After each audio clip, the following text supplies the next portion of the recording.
და ეს ჰიბრიდული ომი მაყურებელთვის რომ ახსნა რა არის, ეს არის არა პირდაპირ სამხედრო აგრესია, რომელსაც საქართველოში ადგილი ჰქონდა პირველად, სხვათა შორის ცივი ომის შემდგომ და საქართველოს შემდგომ საქართველოში 2020 აგვისტოს ომის სახით და კიდევ ერთხელ მკაფიოდ და ცალსახად ვამბობ იმას, რომ ომი საქართველოს არ დაუწყია, ომი დაიწყო რუსეთმა, იმით რომ მან გადმოვლახა საქართველოს საზღვრები და შემოიჭრა საქართველოს სიღრმეში თავისი ჯარით. კიდევ ერთხელ მინდა ცალსახად ხაზი გაუსვა იმას, რომ არ შეიძლება დააბრალო ომი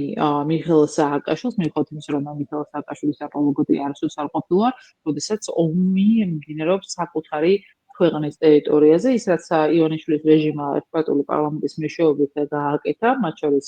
ლუკიანის ღალატის კომისიის ანგარიშით და პარლამენტის ერთპარტიული რეზოლუციით, სადაც მან რუსული ვერსია ერთ-ერთში გაიმეორებინა.